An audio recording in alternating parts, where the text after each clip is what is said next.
재판관 여러분, 그리고 국민 여러분, 저는 2021년 6월 29일 처음으로 정치 참여를 선언했습니다. 대통령이라는 자리가 영광의 길이 아니라 형극의 길이라는 사실은 이미 잘 알고 있었습니다. 또 대통령직을 아주 가까이에서 지켜보신 어떤 분은 우리나라 대통령직은 저주의 길이라면서 만류하시기도 했습니다. 그러나 자유민주주의라는 헌정 질서가 무너지고 있는 상황에서 나라를 지키고 싶어 정치를 시작했습니다. 그때 정치 참여를 선언하면서 국민께 드린 약속이 있습니다. 우리의 미래를 짊어질 청년들, 국가를 위해 희생하신 분들, 산업화에 일생을 바친 분들, 나라의 민주화에 헌신하고도 묵묵히 생업에 종사하며 살아가시는 분들, 성실하게 세금을 내시는 분들, 이런 분들이 분노하지 않는 나라를 만들겠다는 약속이었습니다. 그리고 청년들이 마음껏 뛰는 역동적인 나라, 창의와 자유가 넘치는 혁신의 나라, 약자가 기죽지 않은 따뜻한 나라, 국제사회와 가치를 공유하고 책임을 다하는 나라를 만들겠다고 국민께 약속드렸습니다. 거대 의석과 이권 카르텔이 나라의 주인 노릇을 하는데 맞서 국민들에게 빼앗긴 주권을 되찾아 드리겠다고 약속했습니다. 그날 이후 지금까지 단 한순간도 이 약속을 잊은 적이 없습니다. 국민의 선택을 받아 대통령이 된 후 이 약속을 지키기 위해 쉼없이 노력하고 또 노력했습니다. 무엇 하나 쉬운 일이 없었습니다. 글로벌 복합 위기로 인한 대외 환경의 어려움이 계속됐습니다. 지난 민주당 정부의 잘못된 소주성 정책과 부동산 정책은 우리 경제와 민생의 문제를 풀어가는데 계속 발목을 잡았습니다.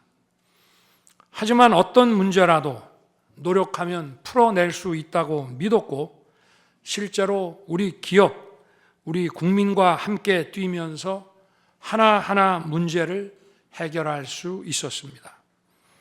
기쁘고 보람 있는 일도 많았고 부족하고 아쉬운 일도 있었습니다. 무엇보다 국가 안보와 국민 안전을 지키는 제복 입은 공직자에 대한 처우 개선 추진이 보람된 일이었습니다.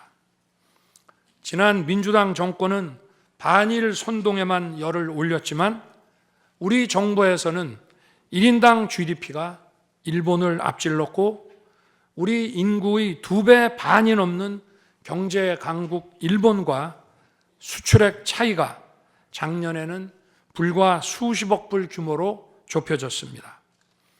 20년 전에 비해 100분의 1, 지난 민주당 정부에 비해 수십분의 1로 줄어든 것입니다. 또 작년에 30번이나 열었던 전국 순회 민생 토론회 기억이 많이 납니다. 국민의 어려움을 직접 듣고 많은 일을 현장에서 해결해 드리면서 국민과 같이 웃기도 했고 같이 울기도 했습니다. 수도권, 영남, 호남, 충청, 강원, 제주까지 전국 모든 지역을 다니면서 지역 발전 방안을 함께 고민했습니다. 우리 국민들께서 전국 어디에 사시든 공정한 기회를 누리며 행복하게 살 수 있도록 만들어서 진정한 국민 통합을 이루고 싶었습니다. 다시 그렇게 일할 기회가 있을까 마음이 아립니다.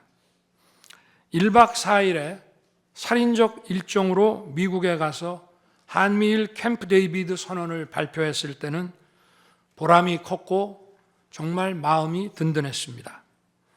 방산 수출에 물꼬를 트고 팀 코리아가 체코 원전 건설 사업의 우선 협상 대상자로 선정됐을 때에는 어린아이 같이 기뻤습니다. 아쉬웠던 순간도 떠오릅니다. 기업과 국민들에게 꼭 필요한 법안들은 하염없이 뒤로 밀어놓고 거부권을 행사할 수밖에 없는 위헌적 법안, 핵심 국익에 반하는 법안들이 야당 단독으로 국회에서 일사천리 통과될 때에는 답답했습니다. 국방, 치안, 민생을 위해 꼭 필요한 아킬레스건 예산들이 삭감됐을 때에는 막막했습니다. 지금 저는 잠시 멈춰서 있지만 많은 국민들, 특히 우리 청년들이 지금 대한민국이 처한 상황을 직시하고 스스로 주권을 되찾고 나라를 지키기 위해 나서고 있습니다. 비상계엄의 목적이 망국적 위기 상황을 알리고 헌법 제정 권력인 주권자들께서 나서 주시기를 호소하는 것이었는데 이것만으로도 비상계엄의 목적이 상당 부분 이루어졌다고 생각하게 됩니다. 저의 진심을 이해해 주시는 우리 국민과 청년들에게 진심으로 감사 말씀을 드리고 싶습니다. 제가 직무에 복귀하게 되면 나중에 또다시 계엄을 선포할 것이라는 터무니없는 얘기도 있습니다.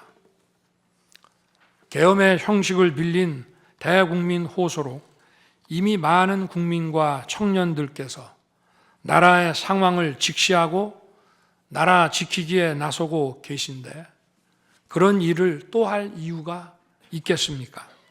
결코 그런 일은 없을 것입니다.